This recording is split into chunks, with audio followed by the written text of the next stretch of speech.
Now that we've crossed into the aggressive hand techniques, we've already covered the fists. The fists take the least amount of conditioning to turn into weapons. They do take some technical focus and a little conditioning to make sure that they last, but there is another set of hand techniques that take more focus and more conditioning, but they are far more effective in defensive situations, and they are your open hand techniques. Again, there are 4 major ways to use your hand to open. But to start, we're going to start with tightening our hand. So we're going to have our hand up. We're going to pull our fingers together. And you're going to take the very tips of your fingers, I don't know how well you can see this, and just slightly curl them down. You can see that they're straight, and then they're just slightly curled down. That helps to tighten all of the muscles in the hand. And then you're going to take your thumb and you're going to bring it and cock it down. That's going to create an extremely tight hand. This is how you're going to be for all 4 of these strikes. Roughly. The thumb placement will change on one of them, but the tucking and tightening is still a thing. So to begin, we're going to work on the spear hand technique. It's also known as a finger jab. You're going to take your hand, you're going to tighten it up, and you are striking with your fingertips. You're striking for penetration. You're not just going to tap, you're going to push into things, and you're going to do it quickly. This is used for getting between like ribs. You never use this against a hard target. You're not going to finger jab somebody in the forehead. That's just going to break your hand. This is always a soft target thing. Torso, armpits. This gap right between your shoulder and your pectoral muscle. That's under your clavicle, behind your clavicle, the throat, the brachial plexus, things like that. Soft areas. It's a very penetrating technique, and with just a little bit of practice of tightening up your hand, it becomes an extremely efficient weapon, an extremely efficient spear hand. Next, we move on to what is called either the knife hand or the sword hand. This section, again, your hand is tight, but you are striking with the same meat that you would with a hammer fist strike. But you are tightening your hand and catching with the meat on the bottom of the pinky side of the palm. The karate chop. Ugh. And this is used horizontally against the side of the head. You can strike right between the eyes with it. That's kind of hard to get to, but you can do it. You can strike horizontally here. You can bring it in a circular strike, again to the sides, down.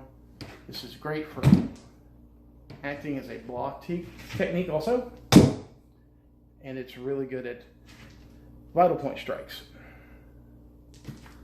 nerve clusters in the arms, to deaden the arms so that they don't want to fight you anymore. And that's your knife hand. It is one of the most versatile tools you will ever find in open hand techniques. This next one, like I said, one of them is going to require removing the placement of the thumb. And so from here, we're going to take it, we're going to put it here, but we're still going to pull it down, tighten it, and keep the rest of the hand curled tight. This is a ridge hand strike. You are striking with this section of your hand. You do not, under any circumstances, take this section against somewhere hard. There are a lot of nerves in this pad of meat, and it does put a weird pressure on the side of your thumb. This is an extremely soft target strike, unless, dire situations. It will not feel good. It will hurt.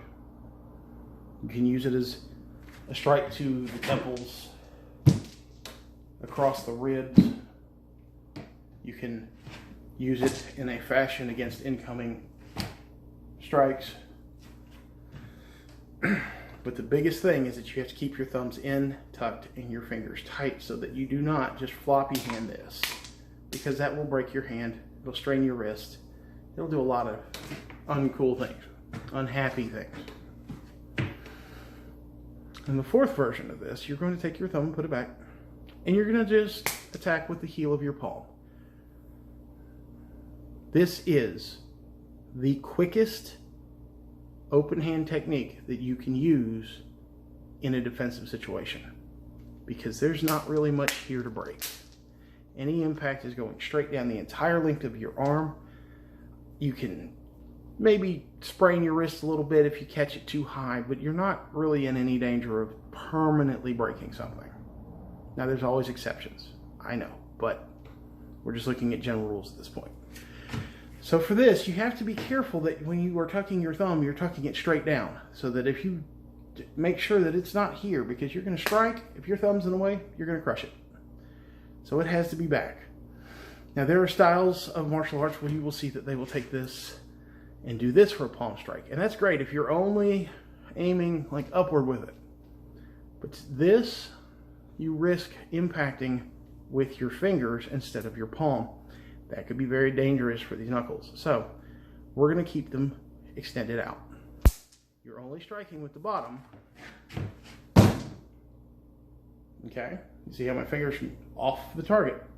That's okay, because I'm driving up my arm through the heel of my palm. And that's all. Now, to aim at the body, you wouldn't want to keep it doing this way. So you're going to aim the fingers out so that you can have something to wrap around the outside of their body. You follow their contours. You can also turn it in, especially if you're doing a side strike. This particular technique is in the Jedi hand form. It's the third thing you do. You step forward with a palm heel like this, because you are coming at someone who is off slightly. So this is still contouring around the body. Less likely of damaging your fingers that way. A lower, you would still want to aim your fingers down for a low rib strike, even a groin strike if need be. The important thing to remember with this is to keep your thumb out of the way on all of these strikes. When you're doing your spear hand, you keep your thumb tight so that your hand is tight. When you're doing your knife hand, you keep your hand tight so that your hand is tight. When you're doing a ridge hand, you keep your hand tight, but you keep your thumb out of the way. And with a palm heel, you keep your hand tight, but you keep your thumb back and out of the way.